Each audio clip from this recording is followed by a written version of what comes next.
Medically آج بھی 9 سال کی عورت کا بالغہ ہونا ثابت ہے، لیکن لاکھوں میں کوئی ایک، اور ہم مانتے ہیں کہ ہماری ماں لاکھوں نہیں اربوں میں ایک تھی، جس کو اللہ نے ڈیوٹی سونپی کہ اس نے نبی علیہ السلام کی آئلی زندگی کو ٹرانسفر کرنا تھا، اور حضور کی وفات کے بعد 47 سال تک بغیر اولاد کے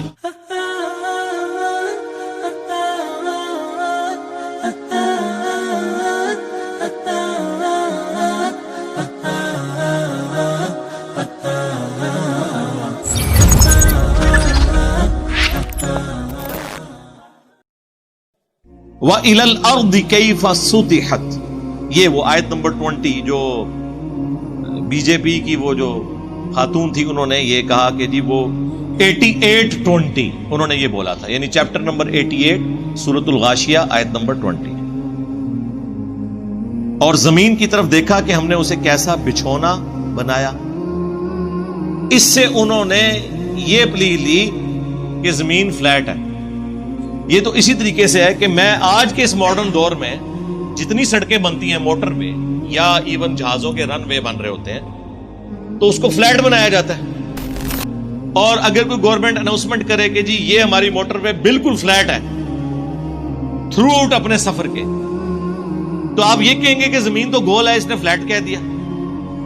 اتنے بڑے سرکل میں جس کا سرکمفرنس 40,000 کلومیٹر ہے، اس میں کئی کلومیٹر بھی ہونا تو وہ آلموسٹ فلیٹ ہوگی، کیونکہ آپ کو پتا ہے سرکل سے آپ چھوٹی سی اگر آرک اس کی ڈرا کریں نا تو آلموسٹ وہ سٹریٹ لائن ہوتی ہے، اور اتنے بڑے سرکل میں تو ظاہر ہے کئی کلومیٹر سٹریٹ لائن ہوگی.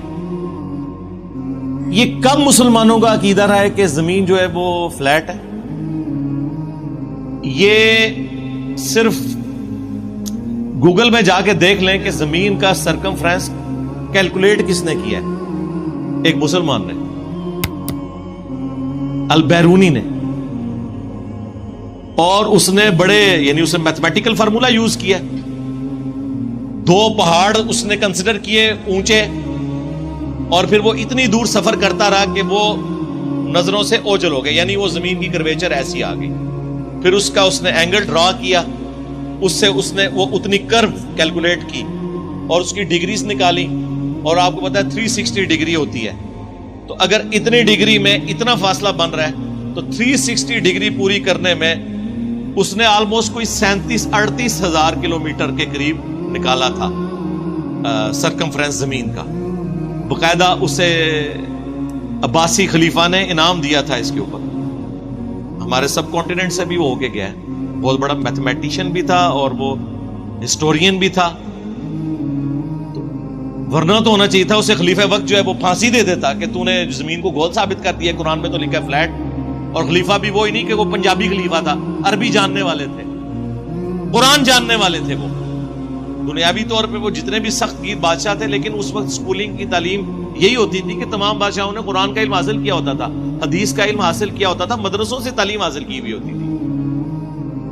مدرسے یہ والے نہیں، یعنی وہ کسی استاد کے ساتھ اٹیچ ہو جاتے تھے، وہی اس کو سارے سبجیکٹ سکھاتا تھا، اور پھر استاد جہاں ٹریول کرتا تھا وہ اپنے اسٹوڈنٹ 8-10 سال لے کے جاتا تھا. یہ سٹائل تھا اس میں.